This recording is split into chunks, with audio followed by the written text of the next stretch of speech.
Doon po yung malalaking changes eh.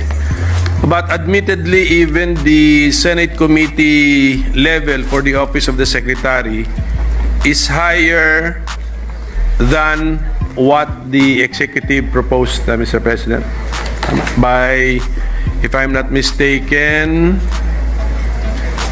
32 billion. 32 billion, Yes, 32 billion. Yeah. So, This constitutes the 33.312 billion constitutes the house increases. again, Mr. President, 32, yung committee report po natin increases the NEP by 32 billion. The House version more than our increases. So sige nga, did we retain the proposed House increases? Hindi. Not in totality. In the meantime, we retained, but there's also a significant reduction in the Senate version. Around 1 billion. Yes, Not around quite. 800 million. Okay, around 800 million. What PAPs were affected by our reduction? Compared to the GAB? I think the reduction involved the 4Ps. Amount. Those who have graduated, and also different projects such as the reduction in the sustainable livelihood, I believe, as it has already been encompassed by other projects. Sige, yun yung the sustainable livelihood program is meant, ito po, yun yung aking understanding, is meant to be the follow-up program for those who have improved their life circumstances under the 4Ps program. Tama po ba yun? Parang graduated yun, di ba? You, from 4Ps, you now go to SLP? Yes, that's correct. But the SLP is also involves other projects in the Kalahi seeds and others. Yun. So I think there's an effort to streamline and simplify these livelihood projects. The magic words have been mentioned, Mr. President. That's why if SLP contains the Kalahi seeds, that's why I fail to understand what SLP is all about, because I really do not understand what Kalahi seeds is. So, siguro, we will devote time, siguro, Mr. President, para maintindihan po natin, no? Okay. Okay, Kalahi seeds is what? A program of the DSWD? Yes, the Kalahi Seeds, as we know, is Kaunlaran at Kabuhayan sa Barangay KKB. And this was a program that started in the early 2000s. First, it was foreign funded. As we recall, there were OSAID grants derived by then Secretary Gloria Macapagal Arroyo. So matagal na to, mga tira-tira na to. Yung iba rito, nanggaling sa foreign funded, sa World Bank. Ngayon, nag-a-apply na naman sa ADB. Yung iba naman, totally locally funded. So, among the modalities, yung kauna-unahan, yung community-driven development. So, there's a 500 million here na binibigay sa LGU to choose kung ano yung gusto nila. Whether it's an artisan well or a farm-to-market road, bahala yung LGU. So, isa yung ganon. And then, there's also the pag-abot na project, which is a reach-out project for street dwellers, which is also affiliated with another project of one of our colleagues, and that's the Balik Probinsya. Pag alis nila sa mga lansangan, dadalhin sila sa probinsya. So that's back-to-back, pag-abot at saka Balik Probinsya. Pagkatapos nito, meron tayong iba't ibang cash for work, which is derived from the 2022 APRO, yung na-extend natin dahil sa COVID, yung cash for work. Eto na naman yung mga persons with disabilities, may 300 million for the graduates and college students who are unable to find work post-pandemic, may 1 billion dyan. And then there's a new pilot project called the Tarabasa Tutoring Program, which endows the tutor for a 20-day period, 2 hours a day, with a budget of 900 million. Hindi pa tayo natatapos dyan. Maliban pa dyan sa mga community-driven, meron pa yung projects nila sa former conflict areas. Eto na si Pamana. And yung Pamana projects, they're all limited to the areas that were formerly insurgency afflicted. Tapos, may local, that's a local project. Finally, there is a PMNP. Ito naman, foreign-funded Philippine Multi-Sectoral Nutrition Project.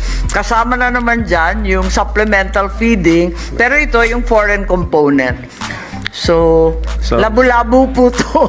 Kaya nga parang nakita ko na parang the program wants to be a mini government, but ang main function is to extend assistance. Yan lang, basta iba-iba kahit anong problema. Pero so if this is a program, sige nga, how long has this been a program of the DSWD?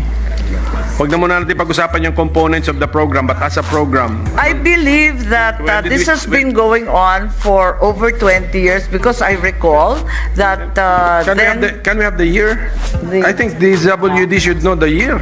2003. So this is a 20-year program, and in 2017, the minority leader himself initially proposed the Kalahi KKB. I believe that seems to be on record as one of your initiatives po. Well, I think I will disown that that initiative. I have no idea. I have no recollection, Mr. President, that I have understood this Kalahi program. So I would not have proposed that, Mr. I President. believe it has morphed since the time you initially proposed it Okay. as a community development program. If it's is this program intended to have a natural lifespan? Is this program to expire in the future? Yung foreign-funded infra last year and next year. Yes, if we notice the World Bank foreign-funded infra component, the infra component will already expand by the end of 2024, December. So yun, patapos na yun. Yung OSAID is long gone. I think there's an application for additional funding with the ADB naman, and this is for more additional community-driven development programs. So, may natatapos naman po. Hindi, pero since meron pa tayo ADB application, we don't intend it to end in the near future, bale. Yeah, we're extending the program. We're borrowing pa ADB.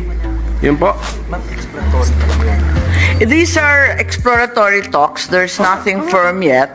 But the intention of this community-driven development program, na humihingi sila ng additional funding, was to respond to the effects of COVID and the continuing disasters in its wake. So, yung mga far-flung provincial communities ang ina-address niyan.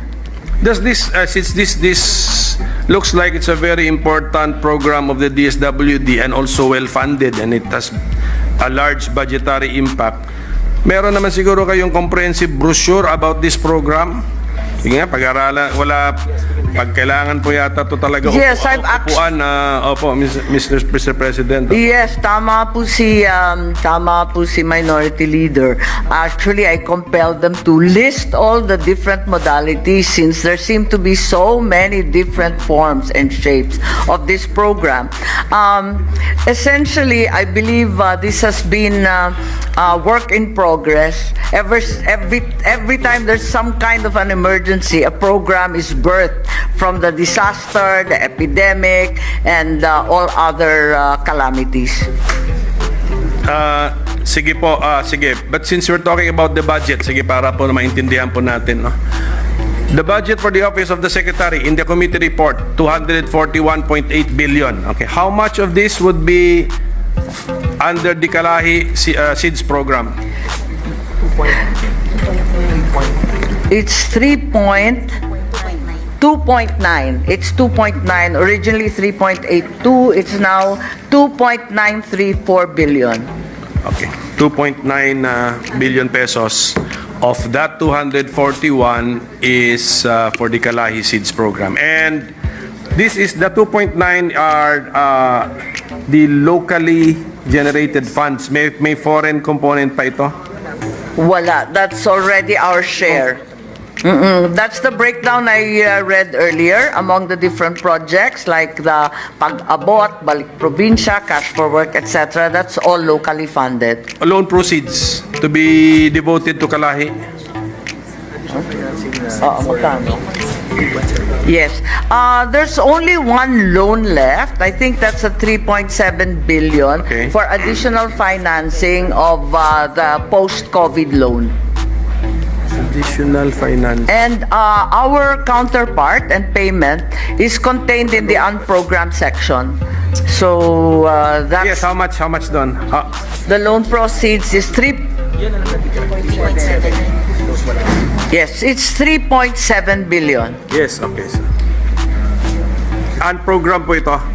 Unprogrammed Yes, it's appropriation. right now in the unprogrammed, although there's a request that it be included in the GAA given the delays and sometimes the uncertainty of unprogrammed Okay. items.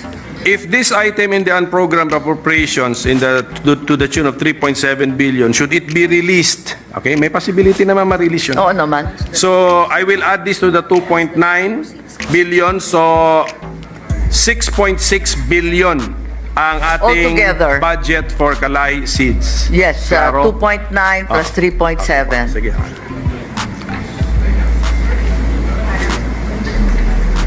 Okay. Pero, of course, the 4-piece program's budget dwarfs the Kalay Seeds budget. How much is our 4-piece program? I think it's upwards of 50% of the budget of the department. It's 112,835 million. It's now 103. It's now been reduced actually by the Senate. Okay. From the original amount, it's now 103,953 million. Okay. And actually, there have been questions about the reduction because they've been spun out to different projects. How come itong 4-piece is also a regular program of the DSWD? Yes, that's the largest program. Since when? Since 2007, I believe it started out as a pilot project that was ratcheted up as phase 2 and phase 3. So it started. It's actually been going on for, what is it now? 16 years. 15? Yeah. 16 years. 2007. 2007. Okay. Yeah. Kaya nga, but if we look at the amounts given to the program, masyadong volatile. Can you explain why the volatility in the amount given to the program? Central budget is for this. Yeah. That's a constant. I think it's been a constant. It's always been roughly 50% of the DSWD budget. Parang ever since yan na talaga yung amount. Over time, it's always 50%. 1.4 million households constantly being serviced. 4.4 million households. They're the target households because that's so far what we can afford. Hindi, yung answer na it's always 50% of the budget, parang all the more naging arbitrary eh. So, it's just a formula. Then we set aside the amount for a 4-piece program. What I meant when I said volatile, Yes. volatile kasi, for Yes. example, ngayon sa budget process, ang amount niya patalon-talon eh. 112 billion is was the proposal of the House or of the NEP. And then Senate version 103. We can just discard 9 billion, gano'n lang ba yun? That's in the Senate version, being that in our assessment, at least in the committee, there were quite a few had graduated or by natural circumstances became disqualified. Wala na silang minor children. So natanggal na sila sa listahan. And the exit strategy always is pagkatapos na ng 4Ps, mag-sustainable livelihood and they can avail of other training programs. Doon ako interesado nga sa graduates kasi if the program which is meant to assist the poorest of the poor or including the poor, ano ba itong programa? I think we have to say it's only the poorest of the poor because our cutoff is always at 4.4 households when we know for a fact that there are probably more who would qualify. There's a very large waiting list, particularly after the pandemic. So we look at the households. What is, from the point of view of the DSWD, the Philippines is composed or comprised of how many households, Mr. President? Total household. 4.7 Tapos 4.7 million household. Sorry? statistics po Yes. is 4.7 million. percentage calculator. Yes. Whereas DSWD is only able to service 4.4, the PSA states that there's a 4.7 impoverished household figure. So there's still a significant number that await some help. Yes, but siyempre, if you talk about households, siguro the DSWD has an idea how many total households in the Philippines. Kasama Forbes Park. Yan ang tanong ko. Total. Yung total. Opo. Because they always deal with the poor. No, I think it's upwards of 20 million households. 20 million households. Oo. Pero dun sa 20 million, yung considered poor, nasa 6 million. Ang nasa service, 4.4. Tama ba? Mali yung sinabi kanina. Mali yung sinabi kanina. Yan na naman tayo, yung PSA, talagang pinapabalik natin bukas dahil yung pagdating talaga sa statistics, mali-mali tayo. Tama.